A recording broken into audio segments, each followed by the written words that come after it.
morning and welcome to an absolutely magnificent early morning here in the Sabi Sand, South Africa. My name is Brent Leo Smith. I have Craig, aka the Batman, not Batman, the Batman on camera with me today.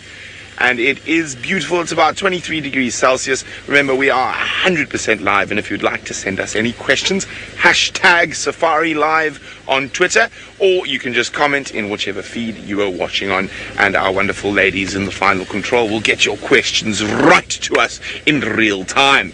Now, I'm quite excited this morning because I'm looking for Thandi and her cub. So it'll be the first time I've seen this little leopard. It was born while I was in Kenya, if I remember correctly. Yes, it was. So we're just doing a quick look on the eastern boundary to make sure she hasn't crossed out. We're going to pop down, back down towards where Scott had Thandi and cub yesterday. Now, Michael, good morning. Nice to have you on the back, Michael. Michael says he's hoping for the Hukamuri male and the Inkahumas, and for me to see Hosana. Yes, I'm quite excited to see Hosana. If tracks of Thandi just go off into Torchwood, I think maybe we will go have a little look at Chitwa, see if young Hosana, the little chief, is being chiefly and causing havoc around. But for the moment, I'm going to focus on Thandi and cub to start. Okay, so I'm going to keep checking carefully on Cheetah cut line, making sure there's no tracks heading off towards the east. While we do that, Steve has got a lovely bird to start the morning. Good morning, good afternoon, wherever you may hail from. Welcome to another show on Safari Live. We have got there a beautiful ground scraper thrush. Look at how it runs on the ground. Very streaky chest and very sort of black stripe across the eye and behind the ear. Isn't that marvelous? Welcome once again. My name is Steve Falconbridge and I'm joined by Senzo Mkhize on the camera, and we are out in the Sandy Patch area on the western side. Where is my map gone? I think my map is here. On the western side of our area. We are just over here right now. Just over there. And Scott had audio, heard lions calling last night, so we came out of camp and we had their tracks coming all the way across the Vuetele axis, and they crossed straight across, and Scott is with the tracks over here somewhere, and they seem to have crossed over into our western boundary. So it was tracks of two big male lions. We're not sure if it is the Birmingham boys or if it's two of these sub-adult males or three of these sub-adult males that have been hanging around in the north. So we are following up on that. I'm trying to help Scott in this area now, but if the tracks don't come back in, then I'm going to spend some time covering the northern boundary all the way back, see if the Unkahumas have crossed north, and if they have, then we'll continue on something else. If they have not, see if we can track them back into our property. It is a beautiful morning here in Djuma in Sabi Sands.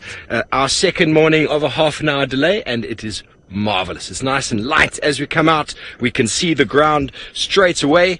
If Brett hasn't told you, I'm sure he has, but please send through your questions and comments to hashtag Safari Live. Let us know what you'd like to see this morning. I'm pretty sure Brent is super excited to find Thandi and her little cub.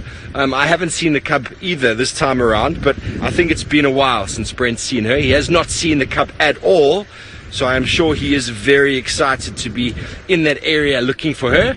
So we might give him a hand later if need be, but for the moment, let's just enjoy the morning freshness as we comb the ground for fresh signs of large animals and see what we can find. Ooh, who cares would like someone to find some ground hornbills? Well, I would love to find you them. Who cares? Those are some of my favorite birds, and I know I say that a lot, but there's something about ground hornbills. Their rarity is also something. Their behavior is very, very interesting. I would like to find you some. As the morning starts to awaken, the sounds of the bush start to stir. Let's go over to Scotty D while we continue here, and let's see what updates he has for you. Hello everyone, my name is Scott and I'm teamed up with Dave on camera. As I'm sure you've gathered, it's a beautiful day, and we had some initial excitements following the tracks of 2 male lions, and they were calling at around kind of 3 a.m. very, very loudly, very close to our camp. It was beautiful to hear. It's been quite a while since we've heard lions calling close to our camp. And I'm guessing that they could be, sorry, I'm just trying to find a little gap to show you the sunrise. It's looking quite impressive. Let's see, that might work. Dave's going to have to be arty. So we heard the lions calling quite a lot. I'm guessing it could well be 2 young males. There's a coalition of 3 of them that have been seen on Buffelshoek, which is the property to the north of us. And, beauty. Good morning, sun. Please don't be too hot today, because yesterday you roasted us. Dead still, not a breath of wind. Magical. So, like I was saying, I think it could be some new males. I don't think we've ever actually seen them with you guys. So, looking forward to finally getting to show them to you. And clearly the Birmingham Coalition have obviously got some contenders that they're going to have to deal with in the near future. Ricky, you'd like to know if the cub was seen yesterday. I'm guessing it's Tundi's cub. And yes, it was seen. We saw it snacking on an inyala. And it was actually the first time I saw that little cub snacking on meat. And that was really cool to see. I'm guessing they've finished the remains of their kill, so Brent's going to have to brush up on his tracking skills. He wouldn't have done any tracking whilst he was up in the Mara, or very little. So he's going to be a little bit rusty, even though he won't tell you that. So it'll be nice for him to relearn the art of tracking. I might need to go there and give him a hand later, just to make sure he's not missing any clues. Only kidding. If he hears that, we'll know all about it, which he will, because I'm sure Nikki's going to tell him, and then we'll start the tracking debates as to... He's off the vehicle tracking. Apparently he's actually on all 4s trying to see the tracks as we speak, which indicates that he's got a little bit rusty. I think he's just going to stop here because now we've got a clear view of the rising sun, and I'm just going to stop for a second and enjoy the scene, and also use my ears to help work out if there's any clues as to where some animals may be lurking. Now, there is a chance, in my opinion, that the Hukumuri male leopard is going to come back for a visit. We haven't seen him for a while, or any sign of him, so I'm hoping he's going to pop back onto the property, which would be wonderful. So that's who we're going to check for. Ooh, Diane, you've brought up the fact that some wild dogs would be awesome, and I couldn't agree more. It's been too long, actually, since we've seen wild dogs, and I could think of nothing better than racing through the bush after them. Wonderful. So yeah, wild dogs on the card. Hopefully Brent gets lucky with Tundi. There's also the Inkuhuma pride of lion. It's going to be interesting to see how they respond and react to these new young males that are kind of floating about. They're probably going to avoid them at all costs, so maybe they've headed further away from where they were on Buffelshoek. But we need to go and check there to see what's going on. And I think Steve's probably going to be the likely one who ends up in that direction, considering his route plan for the morning. So why don't you hop on board and see if that is in fact the case. Thank you, Scotty. Wild dogs would be marvelous. There are some old tracks in the road here, kind of scattered around with some hyena tracks, but also have been driven over, so they're not very fresh. And wild dogs move at exceptional speeds, and to keep up with them is really quite a tricky business. So I don't have anything fresh for them here, but definitely from the other day, I think Scott had them coming into this area. We are on the western and northwestern side of Djuma. And as is the important part, you do a quick little scan of the boundaries and see if any of... Oh, look at the sun coming up. Looks glorious this morning. I think you might have just had a moment with Scott. Here with the sun. We might... Moment... It's important to do that in the beginning. Okay, so it looks like I'm losing a little bit of signal. Let me just stop and we're going to go over to Brent. I think he is back in the vehicle. I wonder how his tracking has gone. Well, yes, we just found the tracks of Tundi and the cub. Now, we've got tracks going in both directions. Let me find a nice clear one for you. It's a bit iffy. And I'm just trying to see which way they're going. So, just there. There you go. There we go. There we go. You can see it there. And they've gone up and down a little bit. So I think the most fresh tracks are heading in the opposite direction towards Gwari Pan. We had a look around Gwari Pan, and they might have gone for a drink, but elephants have been there overnight and splashed and covered all the tracks. So we're going to go have a quick look maybe towards Buffelshoek Dam. That's the direction that the last tracks were going. But to make 100% sure, I'm going to head up towards the next road junction, make sure nothing goes that way before heading back. Now, as to Scotty, talking about my tracking skills and being rusty, I have 2 words for him, or 3 actually. Bring it on. Ah, Scott, when you were still surfing in Durban, I was tracking leopards on foot, so gotta remember that. But I'm pretty sure we hopefully going to find it. Doesn't look like they've left Djuma, so they're still on Djuma. Now it's a matter of pulling a leopard out of the grass.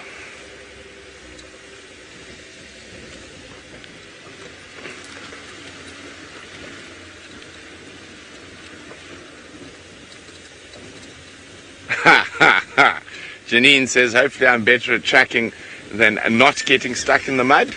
Well, I think those 2 skills go hand in hand, Janine. Not getting stuck is often, tracking better. It's one of those fun games.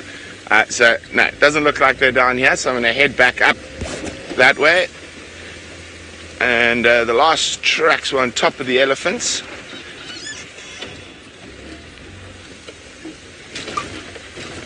Cheryl is wondering, how does it feel to be back? Cheryl, it's wonderful to be back, and the Low Fault will always be a very special place, and it is the place that Jamie and I call home as well. So our house is about 60 kilometers from here, so very similar sort of bushveld, so it's always good to be back in the Low Fault.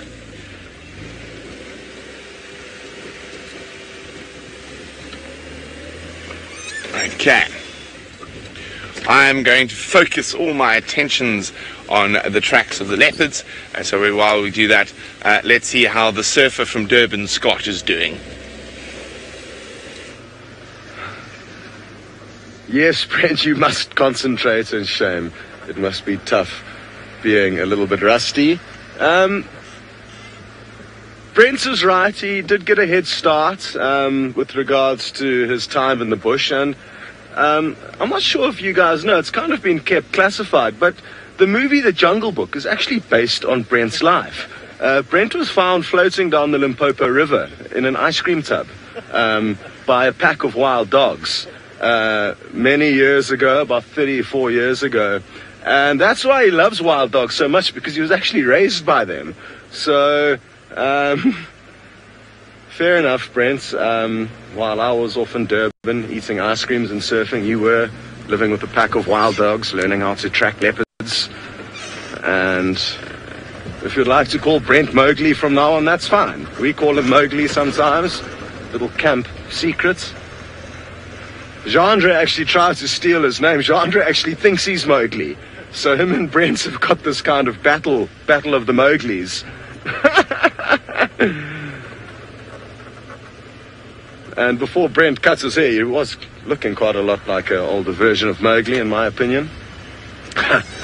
Okay. Yes, male impalas are having a little bit of a dance-off here. And I'm looking forward to their rutting season, which is going to be starting fairly soon. where they chase one another around wildly, snorting and burping as they go, competing for the ladies. Is it the last full moon of April when they start? I think it could be. I think it could be in the next month or so that they'll start rutting.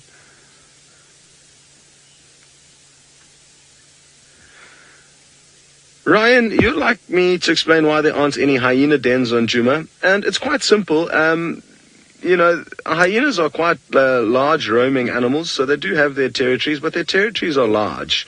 And the only animal that we could expect to have a territory small enough to kind of be permanently on Djuma would be a female leopard out of, the apex predators that we see here. There's a little bark there. It could just be because they're kind of getting themselves worked up. A bit of a false alarm. Who knows, maybe there's a leopard lurking that's given one of them a little bit of a fright. Maybe they've picked up the smell, or maybe it was just a false alarm. I'm guessing it was a false alarm. Everything seems calm now.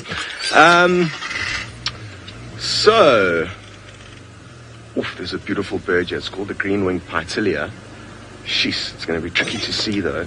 It's just flitzing around in here, David, about 1 o'clock in this buffalo thorn, in that area there.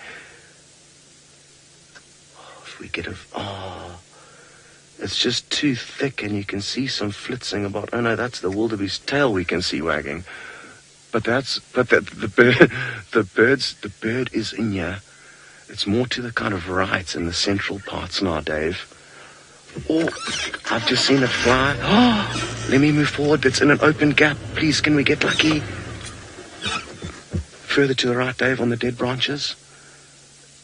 There we go. Lower down. Where was it? Oh, it's there. I just need to move forward a tiny bit. Oh, not that tiny. They just kind of higher up, Dave, if you go wide. There, just below that. There we go. You're on them now. Higher up. Yeah, perfect. Oh no, that's a blue wax pool now. But there was this awesome bird that flitted off. Let me see if I can find it in the book. This might take a while. Sorry, back to the question about hyena dens. Yeah, basically Djuma is quite a small area. So it's, the old Djuma clan haven't disappeared. I'm fairly confident they're denning somewhere just to the north of our property on Buffelshoek, which is a property that isn't very closely there's not much walking done on there. And there's, I guess those guys just haven't really spent time working out where the den site is, but I'm very confident it is there because we see lots of hyena tracks kind of in the northwestern corner of our property almost every morning. It's either there or in Sibambili, just to the west of us. But hopefully they'll come back at some point in time.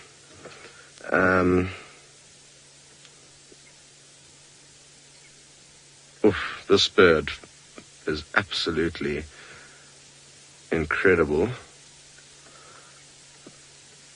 Come on, phone. How cool is that? I mean, that's a drawing, which I don't really like to use. I prefer pictures. Look at that little critter. How cool. Very, very fancy. So that's what got me excited. But, as the birds often do, what a great shot. Sorry, Dave. Wasn't expecting that. How cool is that? Cracker. That was by B. Ward Smith. Well done. In an area called Chingwedzi in the Kruger National Park. Cool. We're going to continue on checking the western boundary for any signs of the Hukumuri male coming back into the property. And then from there, we're going to check the southern boundary. And from there, we'll make another plan later, and we're going to send you across to Steve to see how he's getting along.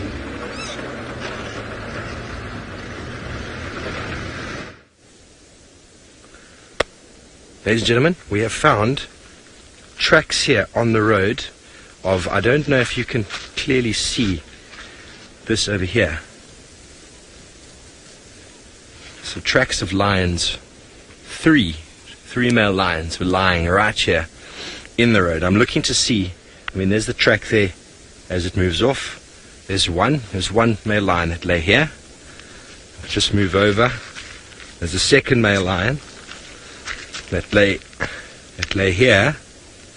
You can actually go down quite close to the ground and you can smell. Oof. They smell, you can actually smell them. This is only from a few hours ago. And then a third male lion lay over here. So we've got tracks. Scott's got tracks inside there of 2 males. So it's very likely that the 3 that they've been talking about within the Buffelshoek area, 3 have come in, but 1 is not with those 2. But the calling they're doing, I'm sure they'll find each other. I'm not sure if this is in a good spot sense. If you see here, let me actually go to one that's very visible. If we look in this track over here, can you see this? You actually see the hairs of the mane of the lion. I'm hoping to see if I can find a mane lion hair. Quite often you will find hair left behind when they lie down, which is always very exciting. But this is exactly where they crossed in. They would have come in from the north. They would have probably lay here at one point in the night listening, and then after a while would have moved off in that sort of general direction. That's where Scott picked up those tracks. So definitely 3 male lions, and they got up and they walked in this direction. But where the third one is such a mystery. You can clearly see the hair marks here. Wonderful if we could find a little. Okay, so here, can you see this sense? This little mark here?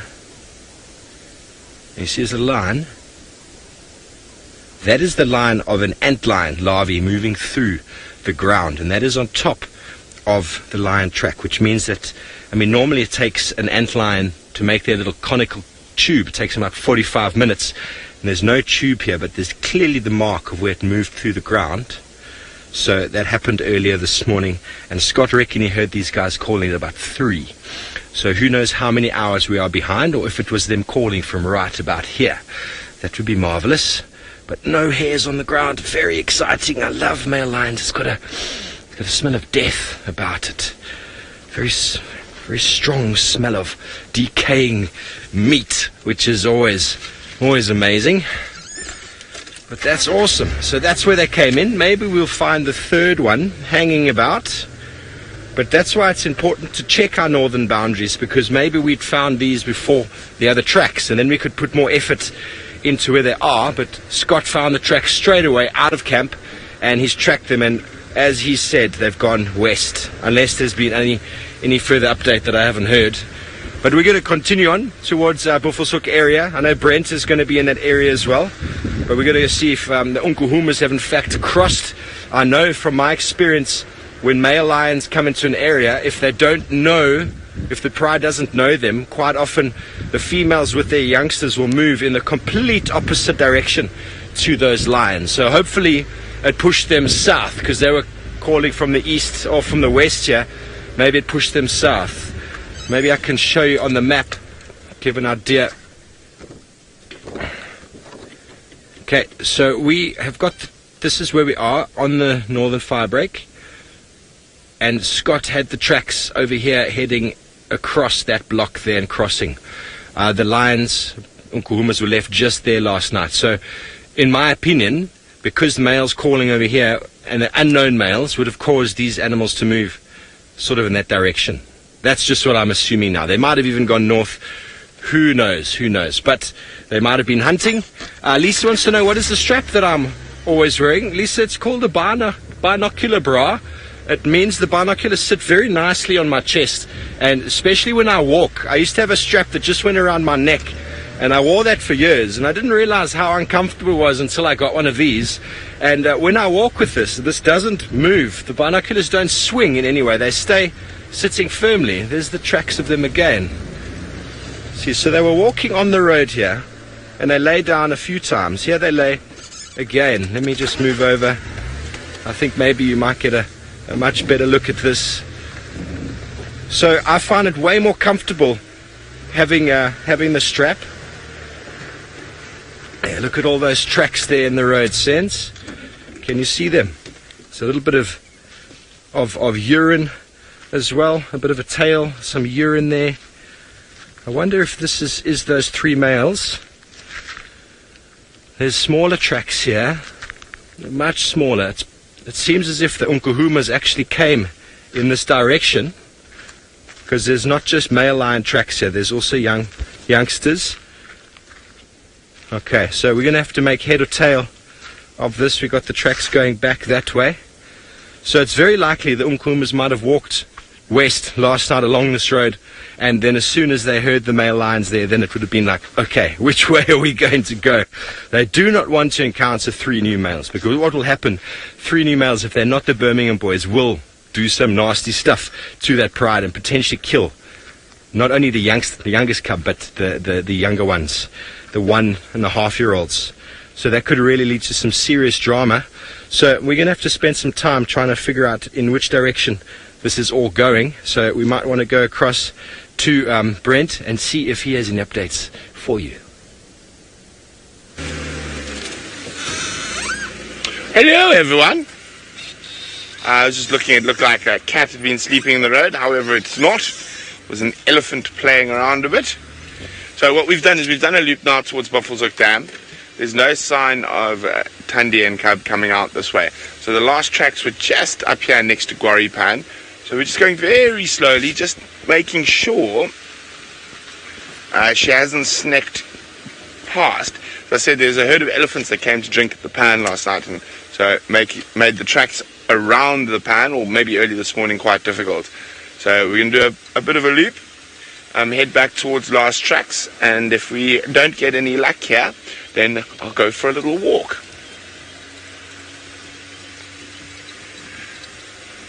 Patrick is wondering how old is Thandi's cub. From what I remember, she was born in November. So December, January, February, March, around 4 or 5 months old.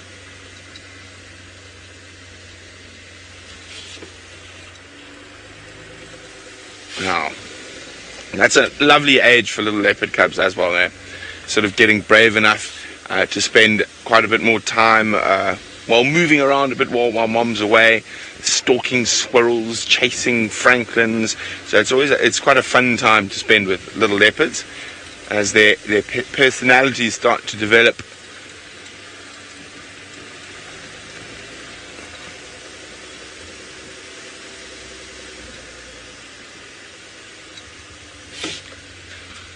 Hello, Ryan.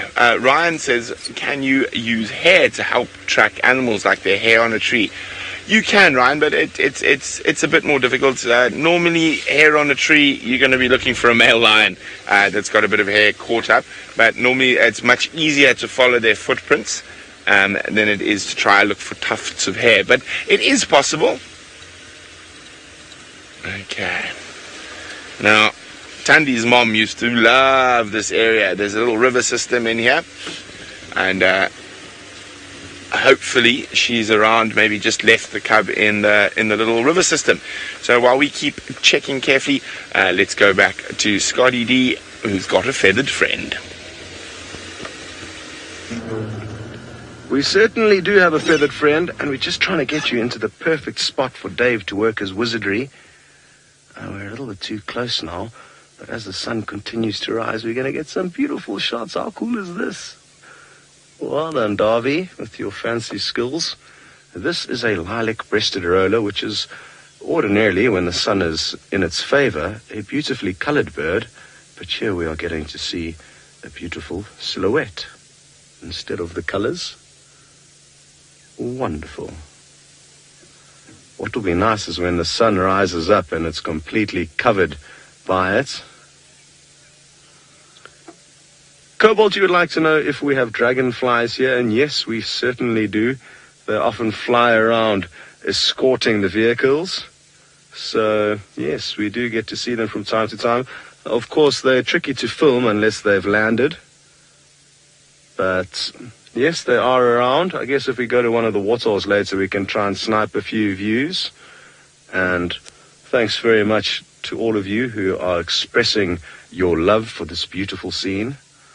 I actually just want to, let's wait a while, but I do want to try and reposition so we get the sun to cover it in its entirety. Let's reposition quickly.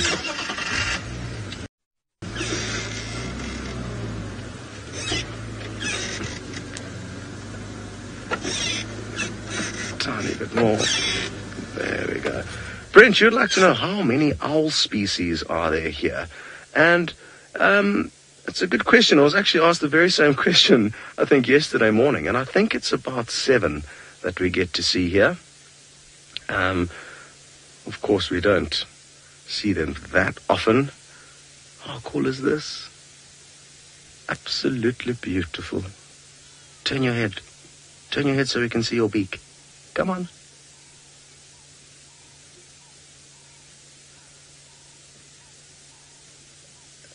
And how cool is this? When you just actually stop and watch the sun, you can literally see it rising up ever so slowly. There we go. That's where we want you, birdie bird. We need you turned broadside like that. Magical.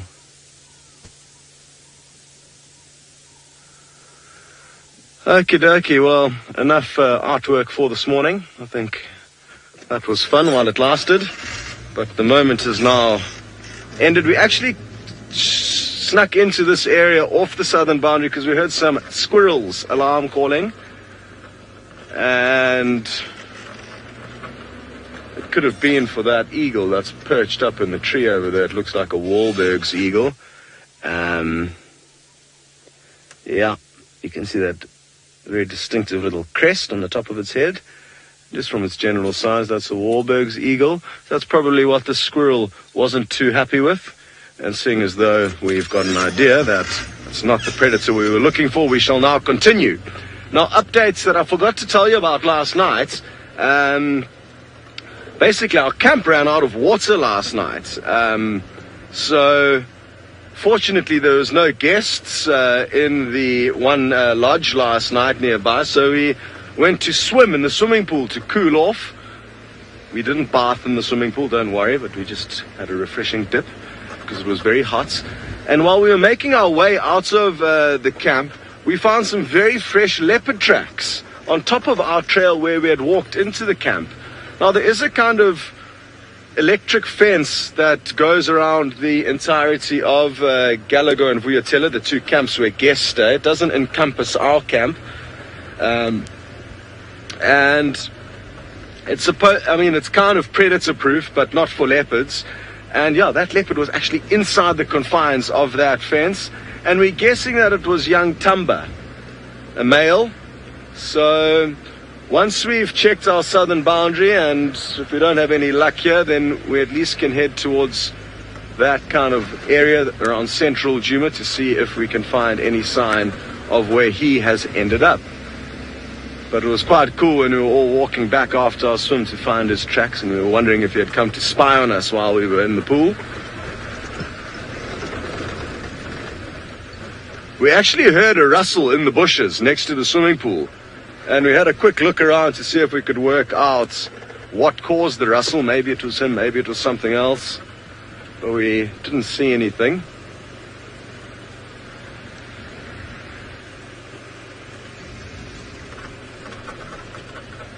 Justin, you'd like to know how long... Oh, this is good. This is very wonderful. We've got tracks of a female leopard.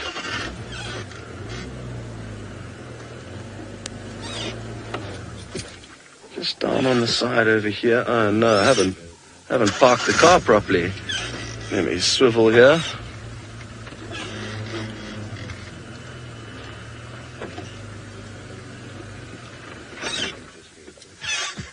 So there we go. There is the track of a female leopard. She's headed onto Djuma, it looks like. And who knows, maybe, just maybe, these are tracks of Shadow, who's a female that we haven't seen for quite some time. And it'll be absolutely awesome if it is in fact her. Just want to make sure we know where she goes. I'm guessing she would have come straight across onto here, because that's where it looked like her tracks were heading. But I cannot see anything. It is quite hard, this area, so maybe that is the reason why. What is going on? Let me go for a little stroll here. Where have you gone? Here she is. Okay. Most wonderful. So she's just waltzing down the road here. The tracks are fresh from last night. Oh, what is this? This looks like possibly... Oh, yeah, that's definitely her poop. I can actually see one of her footprints right here next to it. And I know it's her poop because it stinks. Interestingly, quite a lot of grass in that poop. And just like your domestic cats and dogs will eat grass to try and help with bowel movements, so do the big cats here in Africa. Oh, sorry, the car was in the way, so you didn't see the poo, but I mean, I don't think it warrants stopping and showing you. And as we continue on with this track of a female leopard, we're going to send you back to Steve with his lion tracks. Thanks, Scotty. I wonder what female leopard that might be. It seems to be a morning of tracking. So, ladies and gentlemen, we are on the northern boundary with Buffelshoek. As I said before, the Unkuhuma Pride, all those tracks come far from Buffelshoek Dam. They all end up there. The tracks are in the road. There's lots of lying down. There's lots of lions playing with each other. There's urine. There's dung. There's an entire smorgasbord of lion activity here. And then at that last spot where we stopped, those lions lay down there, and they probably heard those males calling, and wasn't far. It was probably about 100 to 200 meters where we had the male lion tracks to where we found the Unkuhuma Pride. And they turned and they went directly northeast from where we had the last track. So they obviously would have heard those males. They would have realized, because Senzo was saying, do male lions sound different? And I asked him the question. If he shouted out his daughter's name and I shouted out his daughter's name, the daughter knows that's not my daddy calling. So even though we can't pick up the difference in tone in male lions, they know exactly that, hang on, that is hostile, that is potentially dangerous male lions. Let's pick up the cubs and let's go directly away from where the threat might be. I've seen it many times in the past. So what we have found here on the road is an amazing track of an animal that is not often seen. Here we've got the right front foot, and here we've got the left back foot. And what I am looking at, ladies and gentlemen, if I show you in the book here, is an aardvark track. Here you get the classic toes, 1, 2, 3 toes of the front foot, with a very small claw at the back that you don't often see in the track, and it's not clear here. It's just over there, but here we get 1, 2, and 3. The track is in fact going that direction, so it's going in that direction. So, and here is the back foot, 1, 2, 3, and the small toes claws that you don't often see as well. And there you get 1, 2, and 3, and there you get the little bit over there and a little bit over there. But it's not very clear, but it's fantastic. I'm going to put the book sideways like that, so hopefully give you an idea of the track and the size of it. It's very, very big. If I put my Leatherman down, it's actually close to 7 centimeters, so it's quite a large track. And these are animals that we don't often see. They are moving at night, looking for termites, but their track is very, very characteristic. Some people might confuse it for a warthog, because here is this toe and that toe. Quite often people think that is a warthog or even a kudu, but this one over here gives it away completely as something that's not. When last did you, ladies and gentlemen back home, see an aardvark or an aardvark track? And we've actually got 2 here. There's 2 individuals. There's one that came here and there's another one that came over here. So maybe it's a female with her offspring. It's hard to say. Very, very hard to say. All I've got here is tracks, and this is primarily what we see out here of aardvarks, is their track. I've only seen a handful in my life, and I've yet to see one in Djuma. So we are going to continue on. The lion tracks clearly have gone north, so we're going to scoot back into the property and go and give the other guys a hand and see what else we might find. Fantastic that we see these tracks on the floor, and it's very, very fresh. Very, very fresh. And once again heading north, so we're not going to follow them. I've never actually tracked and followed an aardvark, and if you did find the hole, it would be very hard to get him out of the hole. You'd have to dig him out and pull him by the tail. We're not going to do that, because that's not ethical, folks, is it?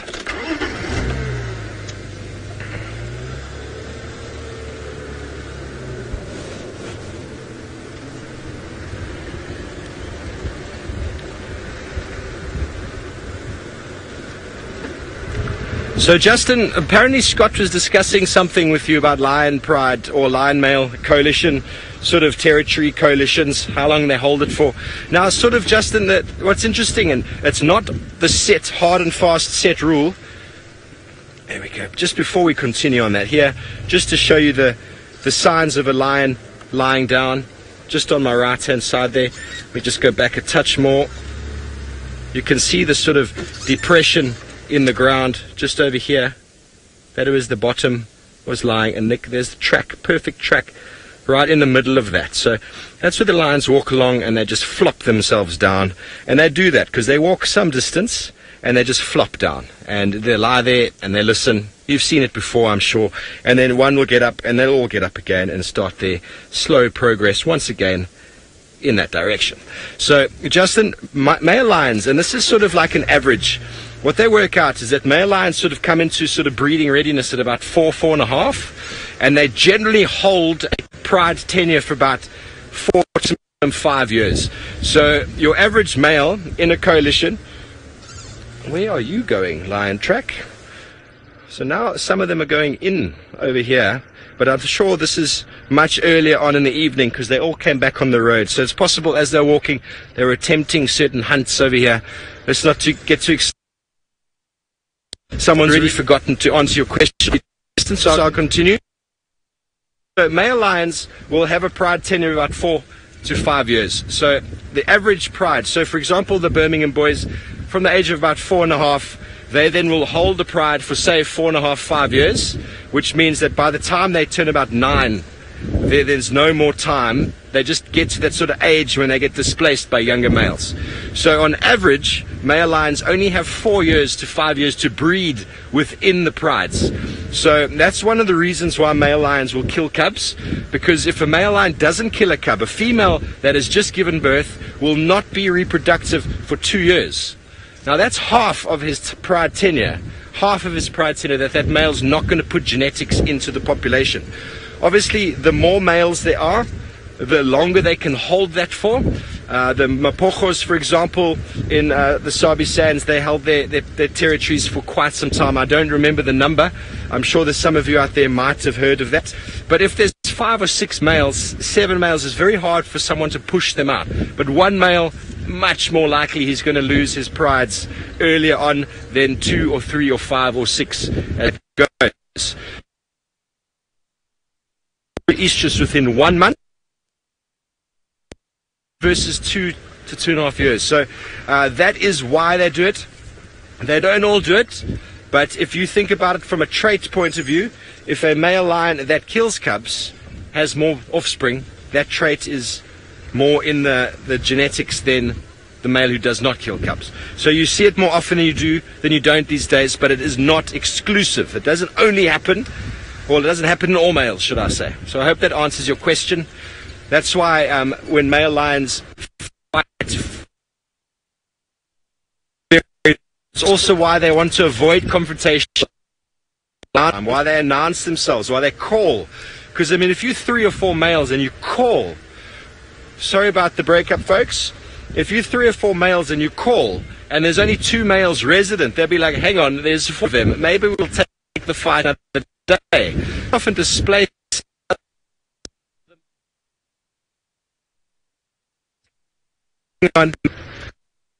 Okay, so we seem to be losing picture. Let me just stop quickly. So essentially the calling can space the males out. They can say, hang on, I don't want to go there. There sounds like there's a whole herd of males there and I'm not going to go. Or if you hear them calling, for example, the Birmingham boys might decide to come and find these males and try to sort them out. Who knows what will happen? The dynamics and the things that happen after darkness are very, very interesting. But Justin, I hope I've answered your question about males.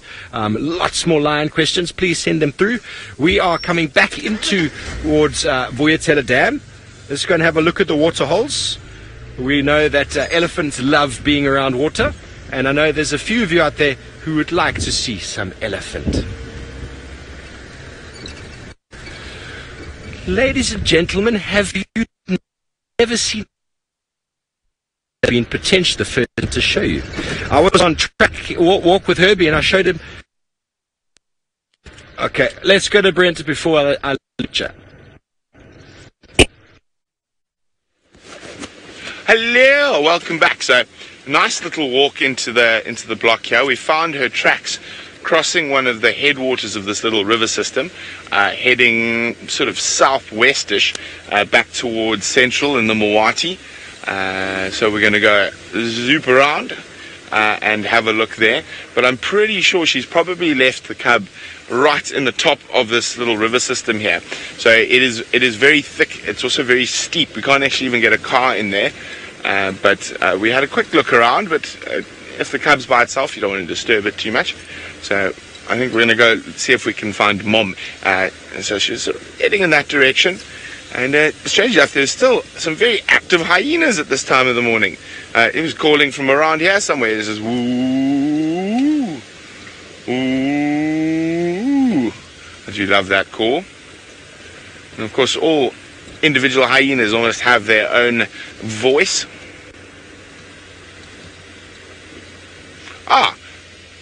Siberia, the Zumi says you can hear hyenas whooping on the dam cam as well. Isn't that lovely? It is one of those quintessential African sounds.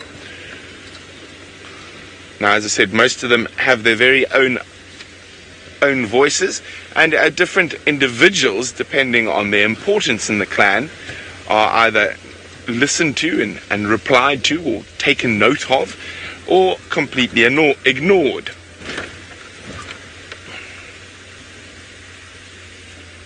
So if she carried on this line, I think she's going to come around the next. Ray is wondering, how do we know the difference between a male and a female track? Well, with lions and leopards, it's quite easy because of the size.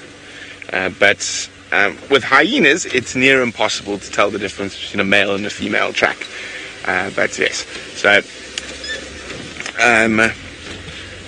it's just the size. So lion, male leopard's tracks are sometimes double, well, in a leopard's case, sometimes double the size of the females.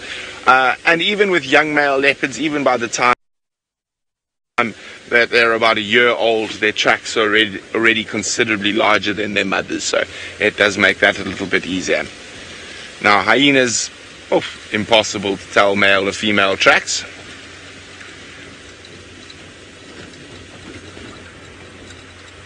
Generally, with most animals, the male track will be bigger. It's very, very seldom that you'll ever get a female track that's bigger than the male.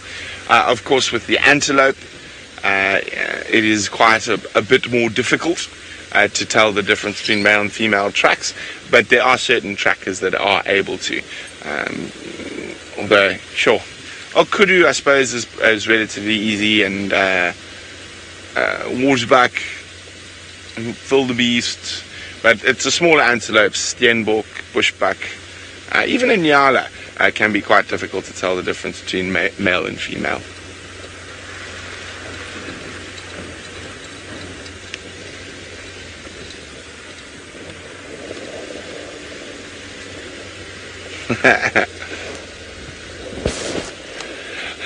Linda says she's always thought of me more as Tarzan than Mowgli. Must have been the mane that is no longer.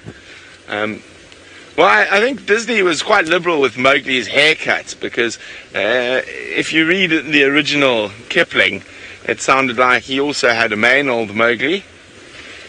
Yes, well, Disney's been quite liberal with a lot of the Mowgli story, let's be honest. It bears not too much of a resemblance to the original Kipling. Or, to be honest, Disney's also been very liberal with Tarzan. And Tarzan from the movie is nothing like the Edgar Rice Burroughs Tarzan.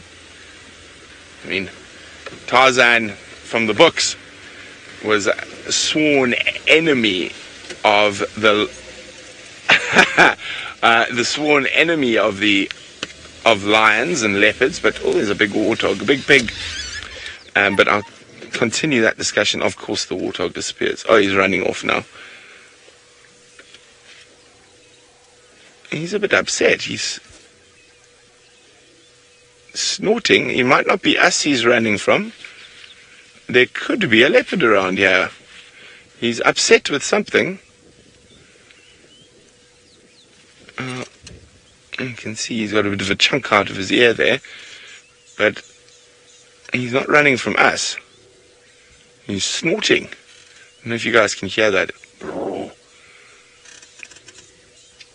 And a big male warthog like this would be quite difficult for a female leopard of Tandy size to take.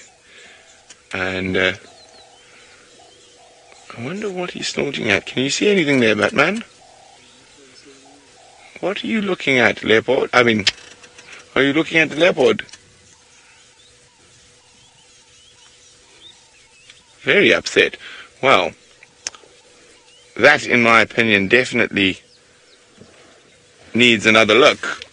Let's have a quick look in here. So that could very easily be Tandy, and he wouldn't react the same to Tandy as he would to a male like Hukumuri or Tingana that often will take warthog of that size. But that's a bit of a risky prospect for a small female like Tandy.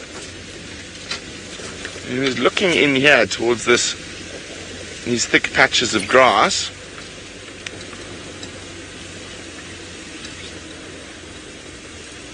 Oh, it's very interesting. It's not often you see warthog behave like that, so that's why I say it's definitely worth a bit of closer inspection in the long grass here. Seem to be looking here towards this longer grass and these little thickets. There she is. Ha! Told you she was after. That warthog was snorting at something. And that looks like, actually, I don't think that's Tandy. That looks like Hosana. It is Hosana. Hello, little boy. Hello, were you trying to catch a warthog for breakfast, but he spotted you? So even a male leopard, it is a male, yes, it is Hosana. It looks like very much like Hosana. Or it could be Tumba, but I think it's Hosana. Guys, help me out. I haven't seen these leopards in a while, but I don't think I'm going to forget Mr. Hosana. I've been within 3 meters of him on foot. Yes, that's Hosana. There we go. Oh, isn't that wonderful? Now, see how important it is to know and watch the animal behavior of all the different animals we get out here, because it was just very, very unusual behavior for a male warthog, and quite often warthogs in this part of the world are not the most relaxed around the vehicles. So the fact that he was running towards us, turning around and going brr, brr, I knew something was up.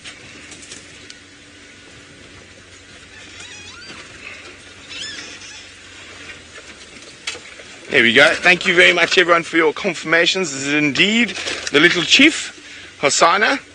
Now, of course, definitely one of my favorite leopards. I've spent a lot of time with him from when he was little to big. And, of course, he's going into he's changing direction again. X-Ranger, you are indeed correct. The piggy did give the game away. Sorry, I'm just trying to... He's taking me through a bit of the windies here.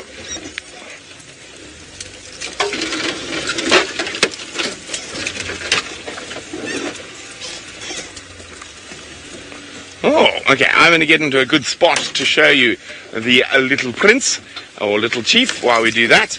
Steve's got some absolutely fascinating footprints to show you. Unbelievable, Brent. Welcome back to Djuma, the little prince. He is such a magician. I'm so glad you were able to find him this morning. He is my favorite young man, and he has graced you with his presence. Isn't that marvelous? So isn't that so awesome, folks, that Brent can pay attention to the behavior of a warthog and how it's behaving and just know there's something here. I think that's super cool. Well done, Brent.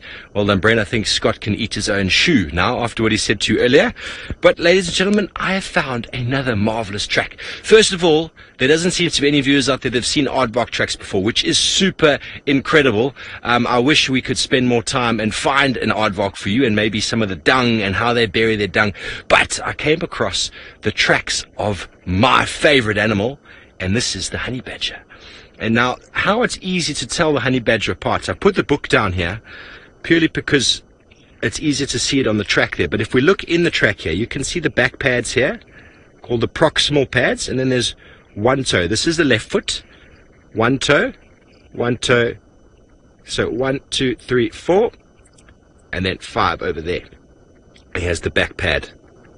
And what is cool is you can see the claw marks right in the front.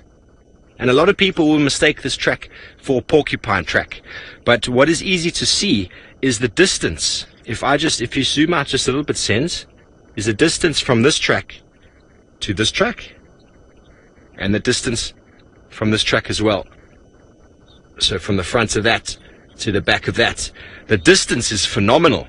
This is what we call the gait or the stride. The distance is unbelievable. Porcupines, they just shuffle along like this, and their tracks are very easy to see. The tracks would be here and here and here. And another thing to look at is that if I drew a straight line, it would go through the middle of these tracks. And you see that? Because the honey badger runs, it's always moving, you'll always be able to draw a straight line between the tracks, whereas a porcupine, you won't be able to draw a straight line between 3 tracks. Only 2, because the third one will be off to the side. Super exciting. Honey badger's going that way. Impossible to track this individual, but it's so cool to be able to find tracks of a honey badger. Kaylina, I would love to show you a honey badger. It's my favorite animal in the world. And as they are running, they're just going as he just runs along and is not scared of anything whatsoever. The attitude is just fantastic. So it seems to be, from our side, a beautiful morning for tracking. Now, I hope to find you some animals soon. So please, if anyone out there has seen aardvark tracks before, let us know. And if not, send your screenshots. I want to see how that came up on the video there.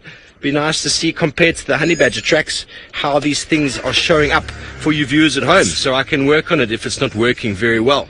So marvelous stuff. We're going to check the dams, and then I think maybe go over to someone who's got something more interesting than my tracks. Nix, am I going somewhere? Okay, so exactly, we'll go over to the Little Prince and Brent.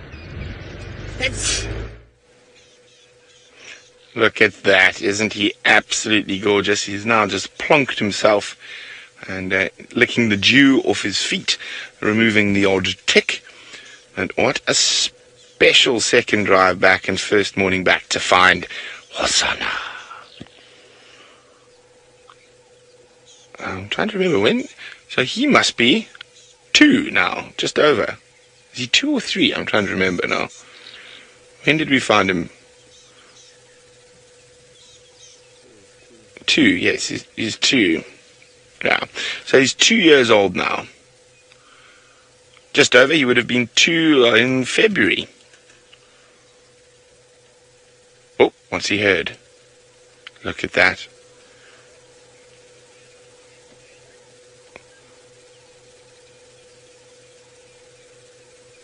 What did you hear? Is that same pig behind us running around? He's definitely interested in something.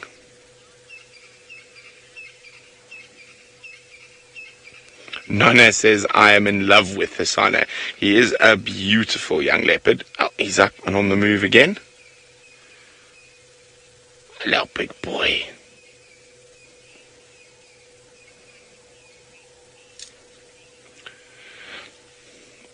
Ladybugs and Daisy says it looks like he's eaten recently. Yes, he is quite a fat kitty. By no means is he skinny at the moment. Look at this. This is what I love about Hosana. And he's going to pop out right here next to us. Let me jump out of the way. He's definitely heard something in the little river system. Oh, what's that? Hyena. There's a hyena walking towards us. That's what he's seen. Is he going to go attack the hyena? My brother actually saw him out of the blue attack a hyena for fun, jump on its back, and then give it a whack and then jump away again. Okay, let me just reverse it a little bit quickly. Yeah, the hyena spotted him now, though. The hyena's running away already. So obviously they've learned. Hosana likes to chase hyenas. So there was definitely something that piqued his attention, and obviously it was that spotted hyena, which is just off in front of us here now. There it is. Oh, tail's a little bit up, and obviously that's from Hosana being around. Just coming to see if there's anything to steal from Hosana.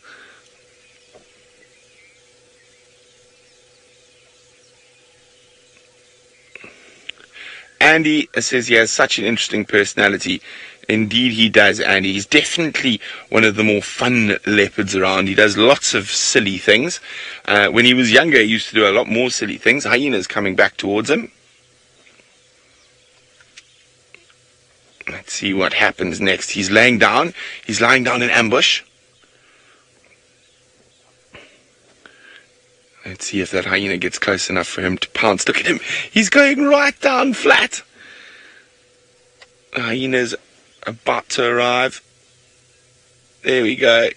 He's after the hyena. He's stalking the hyena. He's such a clown.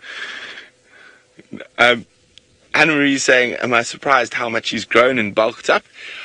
Not really, Anne-Marie. I was expecting him to be a lot bigger than when I left. But it is quite nice to see how well he's doing with a nice full belly. The hyena didn't come close enough for a pounce.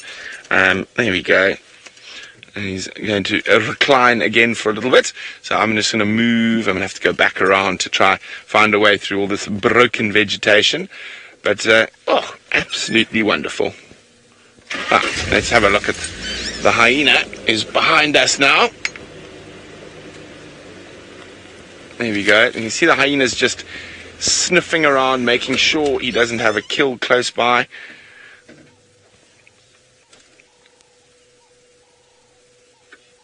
Hello, hyena.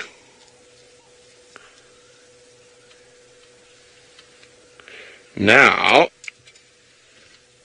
while the hyena moves off and I reposition, I've got a question for you. Was that a male or was that a female hyena? If you know, hashtag Safari Live. But in the meantime, I'm going to sneak around to try to get a nice view of Hosana again.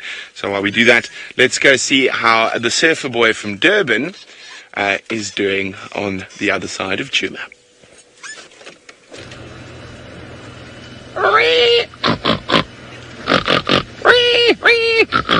I'm just saying well done to the warthogs for finding that leopard. It was not Brent's tracking, as much as he may like to claim that it was. So thank you, little piggy, for helping our friend Brent open up his scorecard here back at Djuma. Now we, unlike Brent, haven't been following warthogs around for help. We've just been following the tracks of a female leopard for probably close on a mile now. And her latest tracks are, let's find one in the sun for you that's nice and clear to see.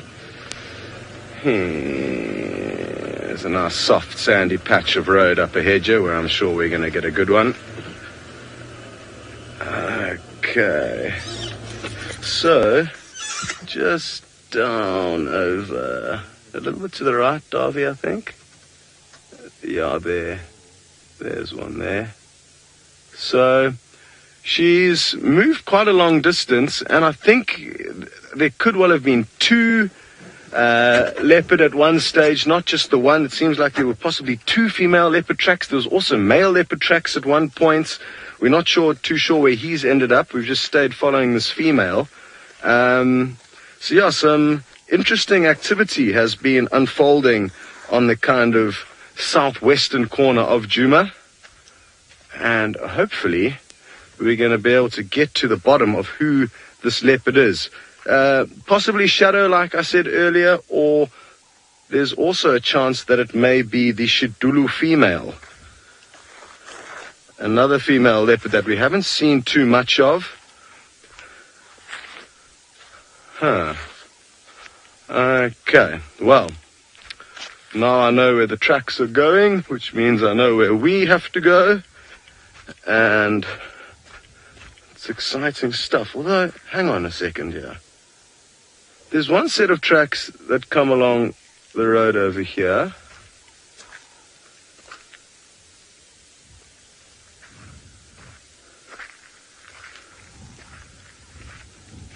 But then there seems to be another set of tracks. No, this is very strange now. What is going on here? Because I can see these tracks coming all the way down the road in this direction. Oh, okay. What may have happened is this leopard that we're initially following, I can see tracks going down this side of the road. And then I'm guessing what happened was, one of two things could have happened. She could have gone down on the right-hand side and then come back on this side. Or there's a chance that there have been two leopards moving through this area. I'm guessing she just went that way, did a U-turn and headed back. But let's just make sure.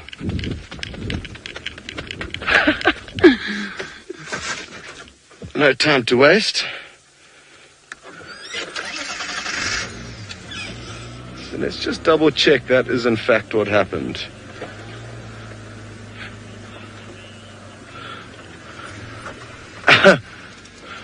Reptilian research, I'm glad you appreciate the fact that I can communicate with warthogs. I should do it a little bit more often for you. Very good. We're going to try to work out what's going on with these leopard tracks and send you, I think, back to Brent while we do that. You are with us and not Brent. We have found ourselves a beautiful redback shrike male. And I'm sure he's bulking himself up, soon to be migrating back up to the north. This time of year is a time of plenty for these birds. They need to check their feathers. In other words, have a full service of their feathers before migrating back north. And so while they do that, they also will gorge themselves on as many insects that they possibly can. And what is super interesting in these migrating birds that will go back either to Europe or to North Africa is they will lose huge amounts of the weight in their body. So their intestines will shrink, their testes will completely disappear. If they came here to breed, the redback shrikes didn't. Even their livers and their stomach will decrease in size to save on weight. And while they do that, a huge amount of their body weight will be increased to about, some of birds, up to 50% of their body weight. There we go. He's got himself a kill. That looked like a little tree scorpion. Oh my word. Sounds look like a scorpion, eh? Well, it was a tree scorpion. Now it is in a redback shrike's crop. So these birds will be able to build up their bulk up to about 50% of their body weight, which is basically just fuel and fat, which they'll burn off in the migration back north. Isn't that amazing? I mean, we think sometimes we eat a lot of food at Christmas, but can you imagine putting up 50% of your body weight? And that's after most of your internal organs have shrunk to only a fraction of their size. Let's quickly go over to Brent and Hosana, who's having a look up a tree. Well, look at this. Hosana is right next to us. And while we're getting into position to see him, I suddenly noticed in the Tumboti tree right next to me, it looks to be either a young Inyala or a bushbuck. So he actually has a kill here. Or I wonder if he stole it from Thandi. I don't think so. We're probably about a kilometer or two from where I last saw Thandi's tracks. But he's got, it looks to be a bushbuck. Where is he, Craig? He's right behind us. We're so close we can't even see him. He's lying behind the car. I can't see him from here. Let me have a quick look. Let me jump up. Oh, he's just behind the vehicle, so we can't actually move the vehicle. Now, I didn't see the kill a bit earlier, and then all of a sudden I looked on the ground and I could just see bits of fluff from the kill. You can see them there. And there he is. He's moved off a little bit now. That makes a lot more sense why he was a bit more protective over the area when that hyena came. And judging by the tree that this kill is in, he probably had to put it up the tree in a big rush due to hyenas, because there is going to be no sort of real place for him to feed up there. So I think he stashed that due to the hyenas being around. And that's why he's popped it in there. Now that he's moved a little bit further away, I'm going to do the same. I don't want to be this close to the kill. If he tries to climb up in the tree, especially a tree like that, he could accidentally fall. And if we'd seen the kill earlier, we wouldn't have parked this close. But we could only see it once we got closer. So, where's he? He's over there. Okay, so we've got enough space to move back a little bit.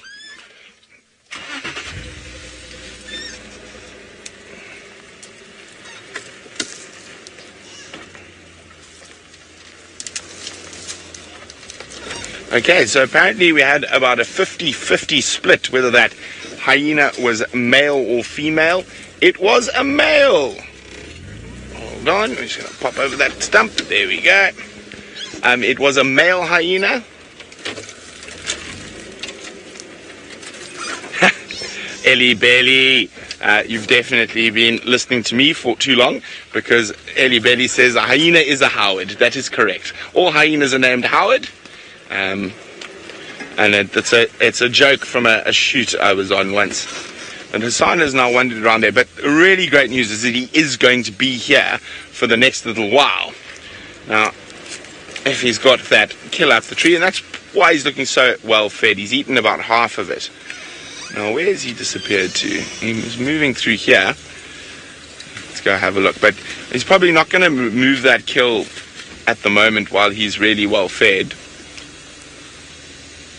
Has he gone back to sleep, or is he still sniffing about? Do you see him, Craig? We've lost sight of him. Oh, there he is. Oh, he's in a difficult spot. Let's try around from the other side.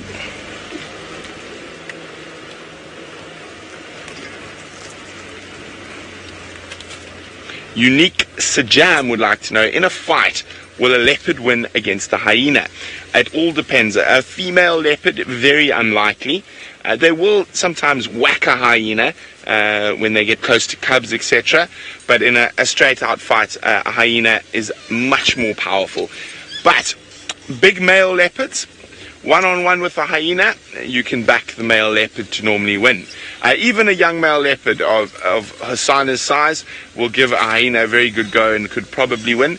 The thing is, as soon as there is more than one hyena, the odds change, and even big male leopards will struggle. And now, Anderson apparently gives hyenas a hard time, but he is a grotesquely big male leopard, and they've seen him fight with up to 2 hyenas. It is, however, very, very unusual. I'm just trying to make sure. Last time I saw him, he was just over here. It looked like he might be going to have a snooze in the shade. Just trying to negotiate over these stumps. Ryan would like to know, who can sustain high-speed running for longer, leopard or lion? It's definitely, hyena or leopard. It's definitely hyena. A hyena can keep up an incredible pace for a very, very long time. That's not going to work. Oh, there we go. That's what I was trying to do. It is now broken. Actually, Craig and I, just before we left the Mara, we watched an incredible hyena hunt just outside there he is, yeah. Talek Gates. Now I say he's not in the best spot where he's having a snooze. You can just see his ears there. I think we're not going to get much better of a view at the moment, unfortunately. I would say the hyenas were chasing that topee probably for around 40 minutes, and probably in that time kept that very quick gait up for, I'd say probably easily 7 or 8 kilometers in total while they hunted down that topee. So they have incredible stamina. Their top end is not nearly as high as a leopard, but their stamina is incredible. They can keep running for a long time, whether it be towards something or away from lions if they have to, and that stamina will keep them safe, because obviously a lion and a leopard aren't able to keep up that speed for very long. And in a leopard's case, if it's under pressure or whatnot, it'll go up a tree rather than try run away constantly. Yeah, so he's just in the headwaters of this little river system, and he's lying down there. I'm sure it's nice and cool, so maybe not the best view for us.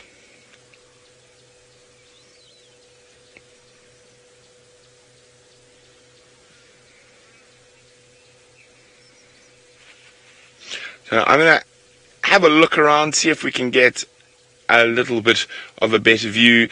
I don't think we're going to get one, unfortunately, but I will try. In the meantime, let's go back to Steve to see how the search of the waterholes is going. Thank you, Brett. Yes, I remember watching your segment up in the Mara on those hyena and that topi, and that was magical. It took up the better part of the first third of the show, I do remember, but it was absolutely sensational to watch those hyena interact. And here we have got one of their favorite foods that they will outrun eventually and pull to the ground. We've got a group of impala males, and we are down at Twin Dams. There's not much going on here apart from this group of males that always seems to be in this area, never very far. And it is an interesting time of year to start watching the males, because you'll notice that they are all kind of buffered from each other. They're all a few meters apart. They will not approach each other closer than a few meters, because the testosterone levels are starting to rise, and they're starting to build up their condition and prepare themselves for the rut that is to be coming in the next month and a bit.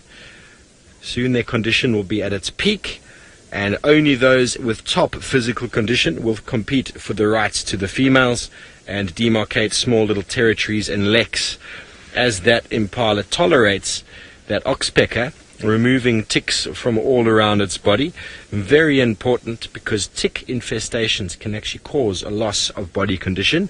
So it's very important that that impala allows that oxpecker to clean in even the most uncomfortable places, because that is what we see in this time of year, is the male impala, who normally would allow other male impala in the non-breeding season to help them groom.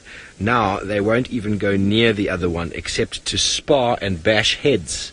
So they will lose condition because they won't be grooming as much, and their testosterone will mean that they are fending off rivals constantly and demarcating territory and not feeding. So they'll start to lose condition quite rapidly. But what these individuals are doing, which is quite clever, is they're spending time in a small group of males, ensuring that someone is always watching and allowing their body condition to build up. Whereas what often happens is you'll get the odd male or two that will already demarcate a territory long before the females are reproductive, and he will expend so much energy that by the time the females come into estrus, he's probably already so flat and broken that he gets displaced immediately by a stronger male, or he gets eaten by a leopard or a lion, or in the case of Brent, a marauding clan of hyenas. Hello, Veronica. Nice to have you on the show. The low felt, essentially, for me to put it into perspective, the low felt basically means the low bush, or the low bush veld. Bush veld is a term loosely given to sort of our rangelands that we get down here. So in the States or elsewhere in the world, you might call it rangelands, the savanna area. We in the low-lying areas. So essentially, as we go west from here, we get the escarpment, which is the big Drakensberg mountain range, and on top of the escarpment, very high up there, we call the high veld, so the high rangelands. And here in the low veld, much lower to sea level, about 250, 280 meters from sea level, whereas the high veld is between 1.3 and 1.5 meters above sea level. So it's a very big difference in altitude, and so the vegetation down here is slightly different, and the rainfall is different, as well as the temperature is different in the low veld. So the entire Kruger National Park and majority of the game reserves in South Africa occur in the low veld, but there is also quite a high proportion of them in the high veld north of Pretoria all the way up to Botswana. So I hope that helps. We don't get frost in the low veld, but in the high veld we do get frost. So it gives a different sort of perspective to those two areas. Ryan, there are lots of invasive species in the sands. I have yet to come across one in Djuma, and essentially the transport of the invasive species, and we're talking about plants now, is by perennial rivers. So permanent flowing rivers is the primary sort of inflow of exotic plants, as we call them, and they come from the agricultural areas to our west. But because we only have the Milwaukee drainage system here, which is just behind us, it's a dry riverbed at the moment. It's not perennial, doesn't get a permanent rainfall, and we don't, or a flow, so it doesn't come from far enough back from the Highveld, actually, to bring those alien plants or invasive plants all the way in from the west. But in the Sabi Sands and the Kruger Park, alien plants and invasive plants are a big issue, and as I say, they accumulate very, very strongly along those permanent river sources, such as the Crocodile River, the Olifants River, the Sand and the Sabi River, and other ones further to the north. So I hope that answers your question. I have yet to find an exotic species, but when I do, I will show you. So we are going to continue on. Sens and I are thinking we might go over to Chitwa and see what's going on over there. And while we do so, let's go over to Scotty D for an update. Yeah, there's a few exotic species. One of my favorite is the red star zinnia, probably. You also get blackjacks. Those are my two exotic species that live here. Now, where has my little pen gone? I don't know. I think it's rolled under a little awkward spot in the seat here. Anyway, fear not, I will operate without it. So just to give you an update of where we've been following leopard tracks this morning, we found the female tracks along our southern boundary. And then it's interesting, one set crossed south over here along this little road into the green where we can't go. The other track came along Treehouse Road all the way to the Treehouse Dam, and then from there took Savage's track up to Philemon's Cut Line, and that's where we had her tracks going east, then back west, and then she veered off into this block up towards Rebecca's Road. So now we are on Rebecca's Road, checking up towards Ballinites and all the way around to see where her tracks don't pop out. If they don't pop out here, then we will have an idea that she's probably in this block somewhere. Very good. But yes, some interesting stuff's going on because there's been multiple tracks. It wasn't just one female, there've definitely been two different females. One went south, one came onto Djuma, and there was also tracks of a male in and around where we had kind of all three of them. So I wonder if it's not Shadow and not Barbara, or who knows, maybe Tundi and Shidulu. I mean, there's so many variables of leopards that could have met up and split up and had an argument. I'm hoping we're going to find some more tracks somewhere on this road. Oh, very good. Well, Brent is very kindly assisting me with some very useful information. He said he's driven this road yesterday, which will help us know if we do find any kind of tracks on it. We'll know that they'll be fresh and on top of his vehicle tracks. So that is some useful intelligence. Thank you, Brent. You see, Brent's trying to get involved here so he can say he helped me find the leopard. That's what he's doing. But, well, it's good sportsmanship, but I think he's got some ulterior motives. And it sounds like the man himself has got a great view of young Hosana, so why don't you head on back there? Well, a young reclining Hosana. He took us a bit around the bundus for a bit there, and we'd stop and we could just see him, and then he got up and he walked and lay directly behind the car, so we had to actually turn around and move so we could see him again. And you see, nice, well-fed young leopard, nice fat tummy, and he's still got probably 50% of his kill left in the tree. As I said, it's not a great tree for him to feed in. And you can see it's very skinny and quite thick. You can just see a bit of the meat through there. So it's going to be quite hard for him to balance or eat in that position. So he probably at some point in the next couple of hours, or maybe today or tonight, will take it down. He might drag it to a better tree where he's going to be able to feed up in the tree. But I think he got pressured by hyenas, and that's why he zonked it up there as fast as possible and not in the best spot.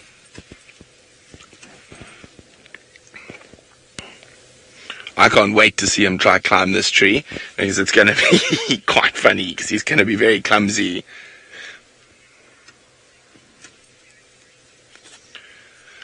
Soraya is wondering, at what age will Hosana challenge some of the bigger male leopards in the area for territory? Soraya, normally male leopards will only really start challenging for territory at around 5 years old. So he's still got 3 years of wandering, and it's really nice that he's still here at this age, but it's going to be interesting the next 6 months or so. He'll probably move off from this area.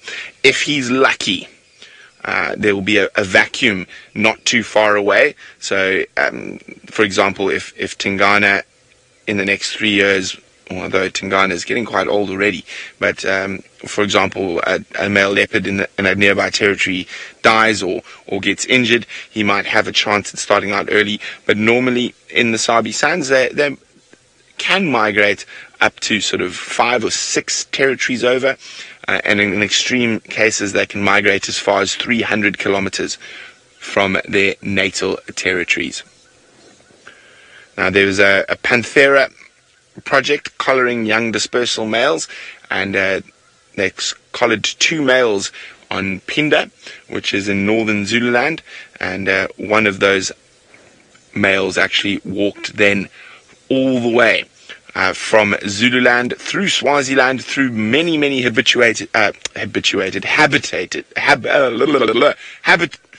people live there, places, and ended up in the southern Kruger around Crocodile Bridge. So that was over 300 kilometers that young male migrated. The other one went south and actually completely through farmland and no wilderness areas, and ended up in the Eastern Cape and in the Transkei, and decided that was a terrible idea, so turned around, went back, and then eventually became an adult male and a territorial male very close to where he started his trip from. And his trip was about 200 or so kilometers that he did. But it is incredible. So they can move big distances. Well, see, there we go. There's a perfect example. Apparently you guys have been doing your leopard research, and the Hukamuri male was seen at Crocodile Bridge, which is a fair distance from here, and in the Timbavati, a little bit closer, but he was born in the Hukamuri. Scott, Tristan and I both have spent quite a lot of time in the Hukamuri, which is a drainage line on a property called Ottawa, not too far from here, and it's traversed by Singita. It is one of the most beautiful drainage lines in the whole Sabi Sands, the Hukamuri. And very, very big male leopards have come out of that area. The Wallington male, the Wallingford male, they're older male leopards in the Sabi Sands that are now dead. Camp Pan, who was an absolute beastie, probably similar size to Anderson. He used to spend time in the Hukamuri when he was a cub as well.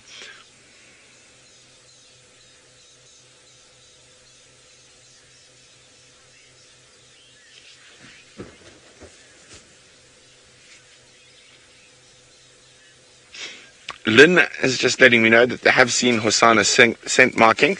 Well, I'm going to say he's a cheeky little monkey, and if he starts scent marking, the more likely is he's going to be chased sooner.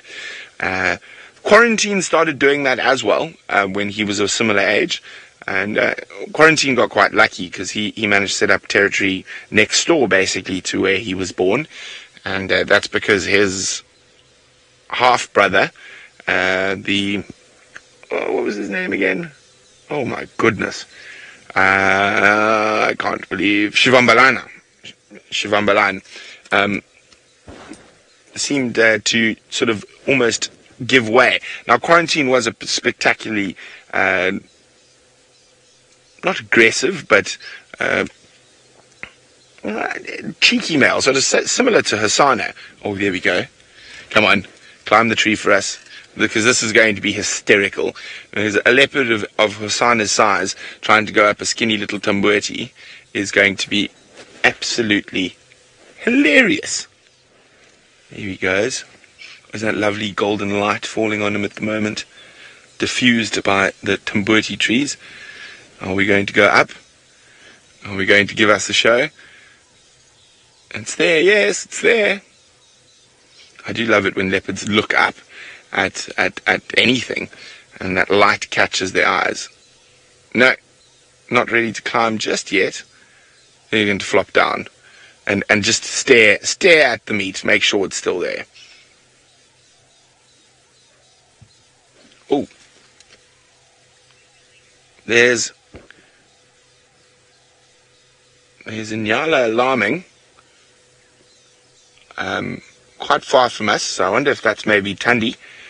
So while I get onto the radio and let anyone who might be in the area behind us know, we're going to send you across to Steve with a ball of fluffiness.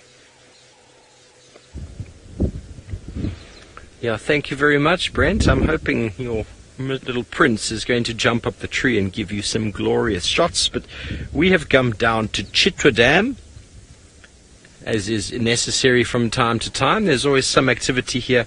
There is a multitude of animals around. There is a huge herd of impala. We had a very grumpy elephant move off a moment ago. We're at the dam, and there's a marvelous herd of waterbuck with a little baby we had in shot a moment before. There's the waterbuck once again. Let's get them in shot. There we go, with the big male at the back, and that little youngster there. Really, really cool. It's only a few weeks old, I would say. Probably about a month, because normally after birth, it takes about half an hour for the youngster to be able to stand, but the female will always conceal the youngsters in long grass for up to 4 weeks after birth, before they follow them around.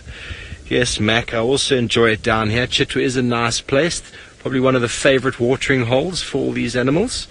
And that little youngster there, the mother would have been looking after quite closely and leaving it in a little nursery or hidden away from the appearance of lions or leopards. And what I find so fascinating in young animals like that, including impala, is when they are born and they are concealed in the long grass, they have absolutely no scent on them whatsoever. So they're not spotted by hyena that are lurking through, and when mom comes to them, she will actually lick their bottom to keep any of the feces from making a smell. Yes, PT Watch and Vesper, baby bullseye indeed. Isn't that gorgeous? It's a very pretty little animal. It's very cute and fuzzy, and there's a couple others around. There was another herd on the wall before, but this is the cutest of them all. I'm trying to think if there actually is a peak for waterbuck breeding, and I've never really noticed one. I think they might have more of a peak. Sorry about the aerial that might come into shot in a moment. I think they might have a peak sort of in the summer months when the conditions are good, but I have seen personally myself waterbuck breeding all year round, but I believe there's a peak in the summer months when the vegetation is much better, and also when it is more easy to conceal the babies in the long grass.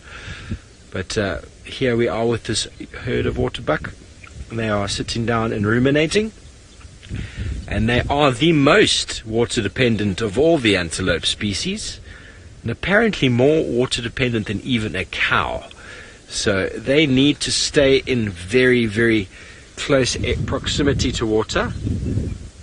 They need bulk feeding as well, and they need concealment. So it's quite interesting dynamics that the waterbuck has to undergo to survive in these environments, and it is no surprise we find them regularly here around Chitwa Dam.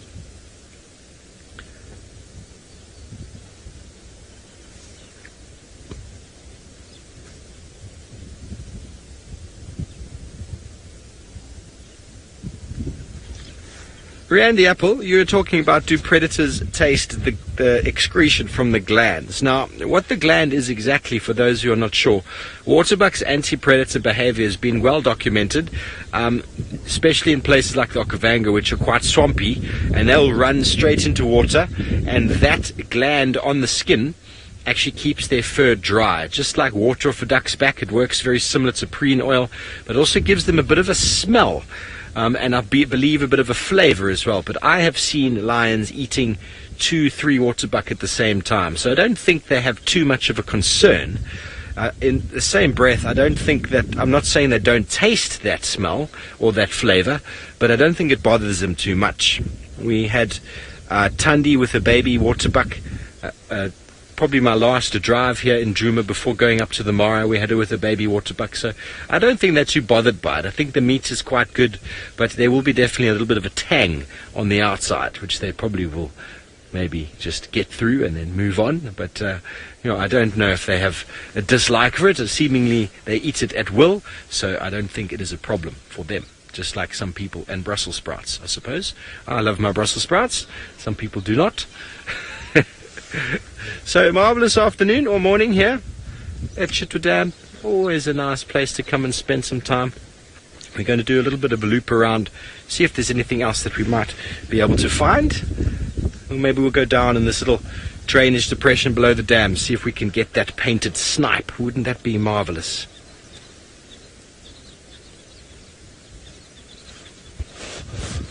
Hello, Mariah. Well, first of all, the ring on the backside of the waterbuck needs to be explained from a child's perspective. I was told by my grandmother, or it was my godmother, I think it was my godmother, when I went to the zoo for the first time, that the ring on the bum of the waterbuck, and I'm sorry if you've heard this before, folks, but it is a nice childhood story. The ring on the bottom of the waterbuck was actually because the waterbuck was the first animal onto Noah's Ark, first one to sit on the newly painted toilet seat. So that is why the ring is there. But actually the true meaning for it is it's a follow me sign, and the waterbuck, because they live close to water, they actually live in sort of rank, sort of vertical vegetation with sedges and reeds which are straight up and down. When the waterbuck are running away from lions or from whatever's chasing them, that white ring is actually quite contrasting to the vertical landscape they're running through, and it's easier for their individuals to follow them. And through the follow me signal, if we follow one, invariably we stay safe and we stay together and we regroup. So that is essentially the follow me signal and why the waterbucks is round. I hope that answers your question. Since we go down into the drainage, shall we? A favorite haunt for the little Hosana, but seeing as he's already been found, we might find Tingita. We might find Tingana. Kim wants to know if Chitwa has a dam cam. No, not at the moment. Scott and I were actually having a long chat the other day. It doesn't have a dam cam. No, it doesn't. Not that I'm aware of.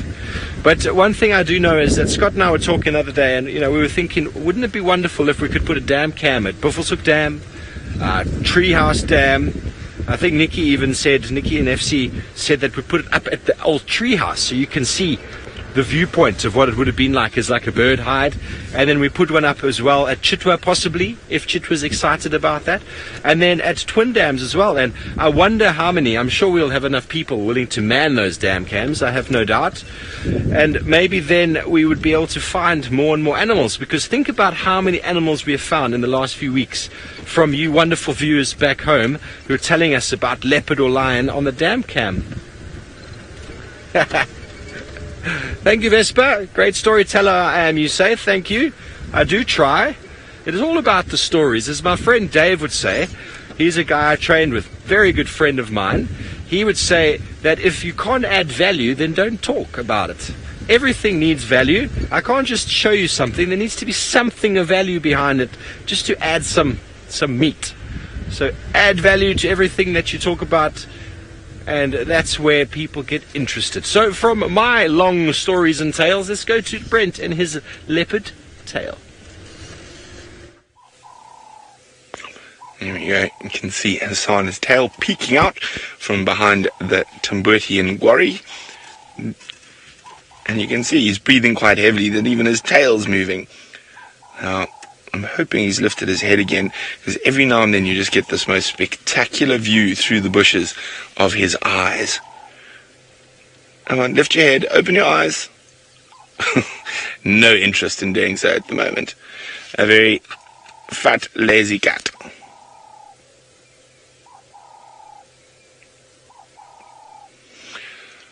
Okay, I'm just going to try and move now that he's hiding behind the bush.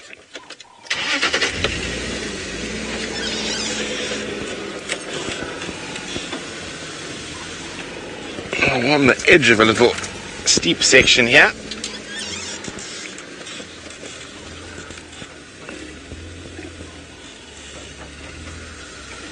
Cat Bragg is wondering, is taking kills up trees instinct or learnt behavior? I would say it is instinct. Definitely instinct. Leopard cubs from very young start jumping up and down in trees and playing. There we go. Hello, Mr. Man.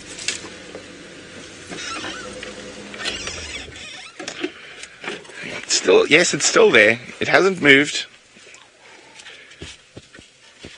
And you can see this is you get such wonderful shots of a leopard's eyes, and they just look so spectacular when they're looking up like that. And you can see how perfect his teeth are still, in incredible condition. Look at those lower canines. They are massive. Yeah. Very, very pretty boy.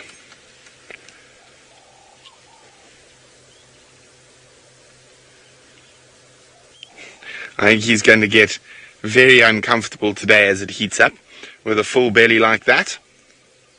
But fortunately for him, there's quite a few nice shady trees about here. He'll be able to find a nice spot to snooze. Oof. There we go. Speaking of snoozing.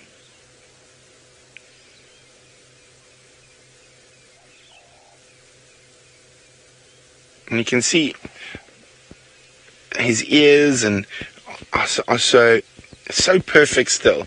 And you'll see on older leopards, they start becoming a lot more tattered from the stable flies and other biting insects and ticks.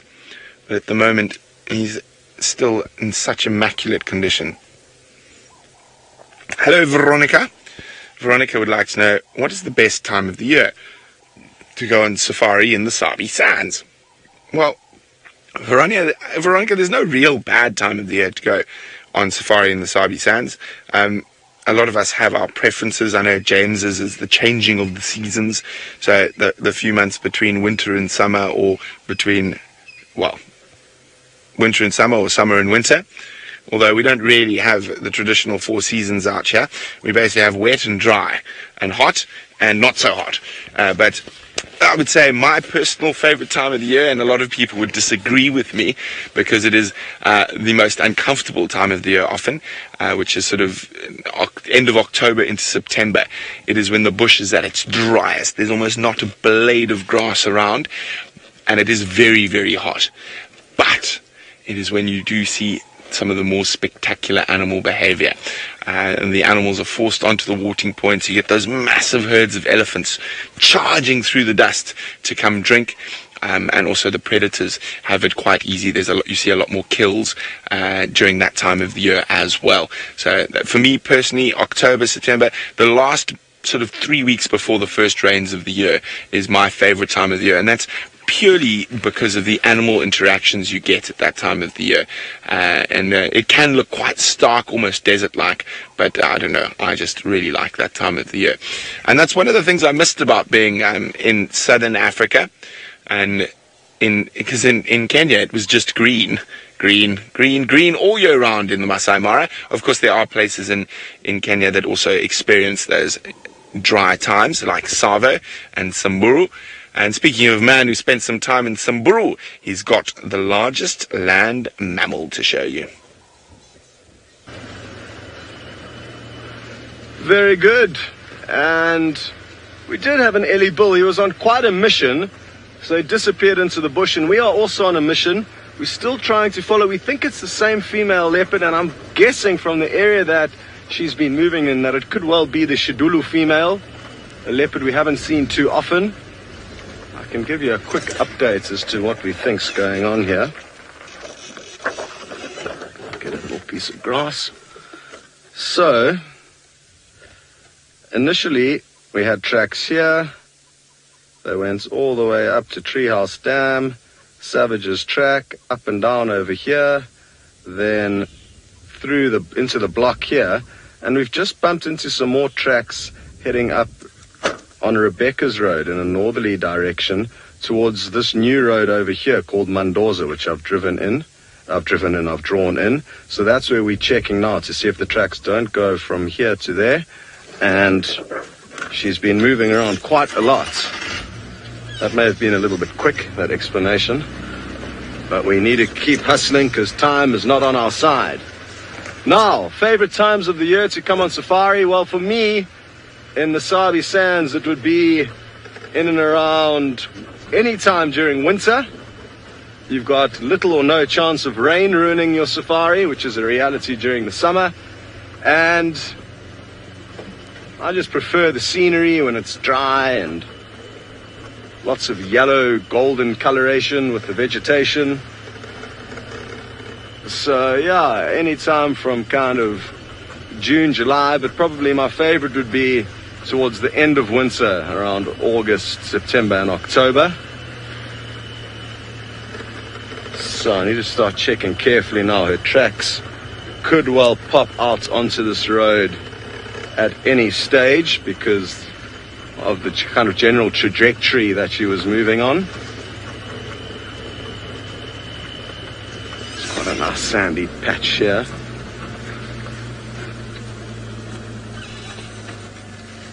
No immediate sign.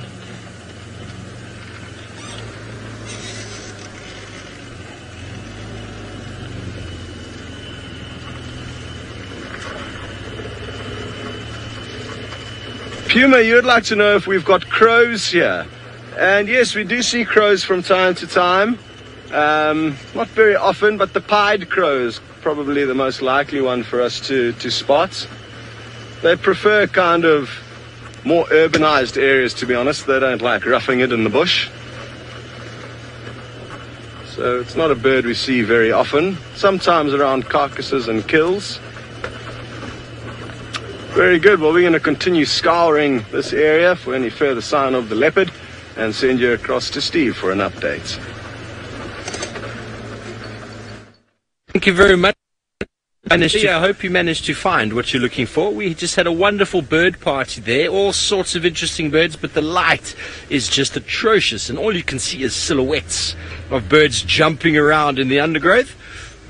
Something that I do quite often for birds. You get a few birds fly into a small bush and you can just do, it's something called ch, you can spell it, called shing. I don't know how to spell that, but basically you do an alarm call, which is like this, and the birds come together as a flock to try and find out what it is that is alarm calling and what is there. A snake, a pearl-spotted owlet, a lion, it could be anything. And the birds come a-running. I even managed to do that in the forests, in English oak forests in the United Kingdom. And I had amazing birds coming down and looking at me and going, "Who do you think you are being here making that noise?" And it's quite amazing how they'll come as en masse. And there we had a woodpecker, we had some chin-spot batises just here, we had some of my favorite birds, the Partilia. Am I going the right way, Sense? Yeah? Anyway. We are on Chitwa, as I said. Oh, there's a nice bird. Talking about birds, let's see if we can get a bit closer. Looks to be a white-backed vulture just perched in the tree. Talking about times of year, if you are a birder, then coming in the summer months is the best time. Hopefully this vulture's not going to fly away. Let's just try to get on the other side of him because the light is very bad. If you like birds, folks, then coming here in our summer months is the best time.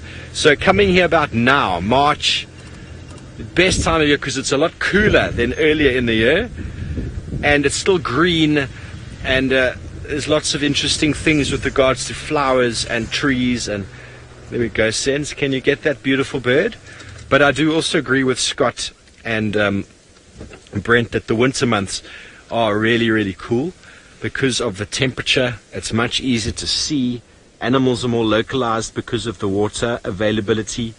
The food is also quite sort of area specific, and it's much easier to track and find animals. So when it comes to predators killing and predators doing things late sort of winter up until September, that's when your herbivore animals are at their worst because of the conditions, the drought or the dry season. Only the strong are still surviving, and the leopards and lions, hyenas are picking off the weak and the ones that haven't done very well with regards to feeding. And so that is a great time of year. But that's what's marvelous about the savanna biome, is we get our summer with the birth of babies and flowers and insects and birds coming to breed, and then it goes dry and the whole thing changes, goes to dryness and desolation and dust. But cooler days and cool nights and starry evenings, and then it goes back again. So there's a marvelous transition that we see here. And this white-back vulture is probably going to be breeding soon. You see the talons? Yeah, look at that. Amazing feet. White-back vulture This is the time of year that the male and female will start sort of finding a nesting site and get ready for their breeding. It is quite early in the morning, so there's almost no thermals what to speak of, even though you do see a little bit of wind up there. A much stronger wind up in the tree than there is down where we're sitting.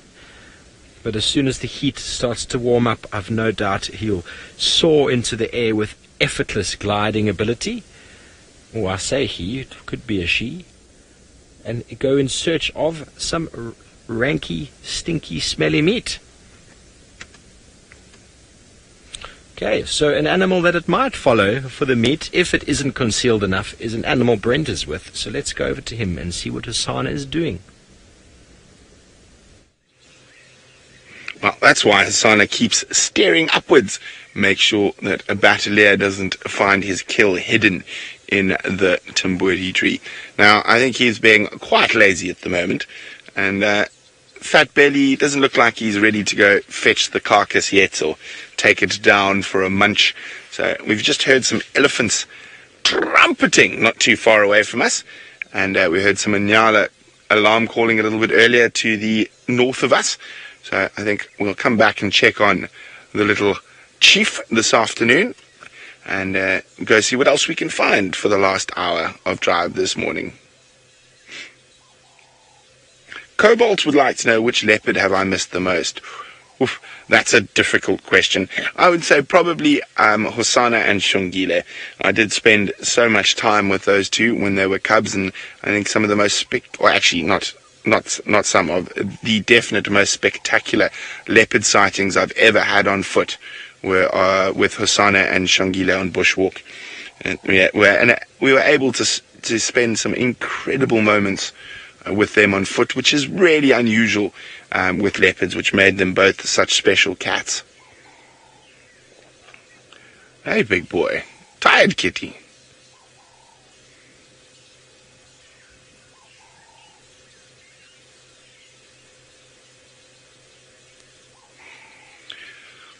Amy is wondering, do leopards digest quicker when it's hot or cold? Amy, I would guess, I'm not 100% sure that it's pretty much the same. Their digestion would be the same. They're definitely more comfortable digesting during cold weather than they are during hot weather, where they can sometimes struggle to get rid of the heat.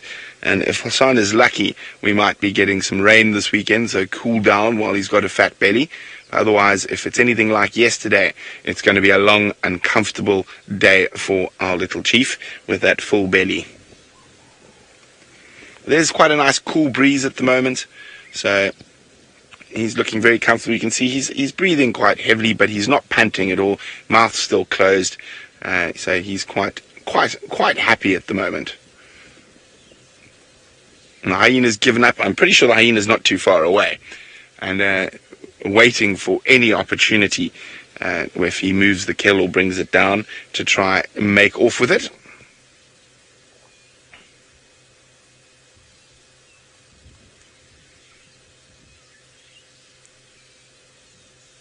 It's so nice to be back in the Leopard and listen to all the sounds. And in the Mara, because of those vast open grasslands and that constant wind, we often didn't hear too much of the birds. But I mean, just sitting here, I'm going to keep quiet for a second.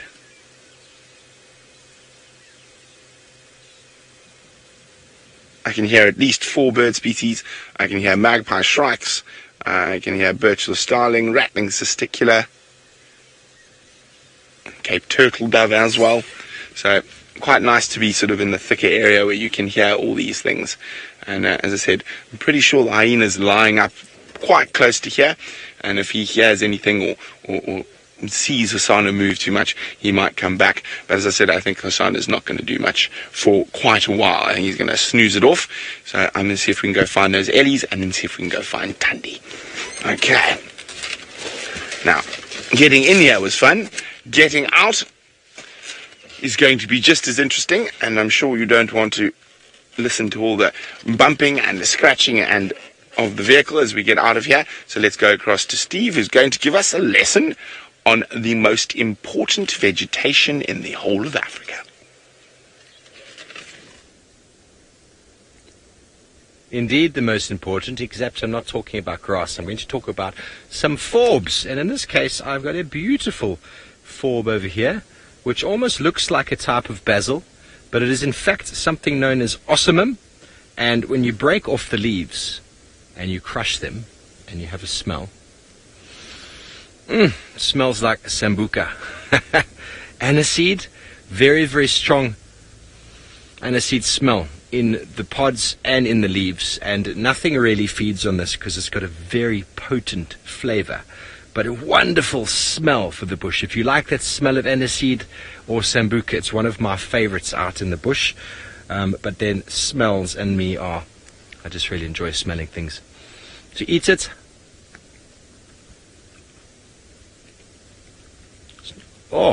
it's got a licorice aftertaste. Initially, there's not too much, but it's got a really nice licorice aftertaste, but I don't think I could swallow that, so I'm not going to. And then, because we were here on the same spot, that is actually really bad. Do you like licorice, folks? I'll bring some of this home for you if you do. And I found this little bush. I wonder if any of you out there can remember what this one is. Look at that beautiful purple flower. This is my favorite smell in the African bush. And what I'm going to do is I'm going to grab a little piece of it. I'm going to take it in my hands and I'm going to crush it up like this. I've already given Senzo some. And then I'm going to inhale. Oh, it's absolutely marvelous. Absolutely marvelous. What it does, it clears your sinuses. It goes right into the back of your head. It takes all your mood enhancing sort of frequencies in the brain and just goes and it wires them, and you just feel like you could do anything right now. There must be some form of endorphin rush.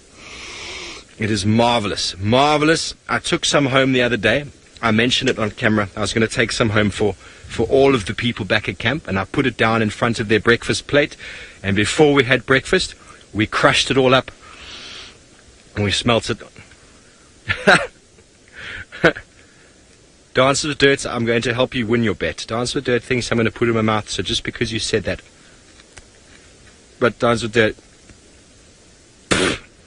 anything out here that's got a very aromatic smell, it is designed to prevent it from being eaten. So just like the ossamum and just like the dwarf sage, they don't want to be eaten, essentially. This is an indicator of water, and we find it in the wet summer months. The smell is absolutely amazing.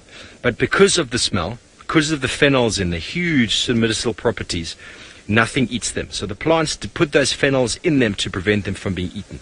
So let's have another sniff, because this is absolutely marvelous, Sens. Absolutely marvelous. We are going to continue on. The mood has been enhanced and we are good to go.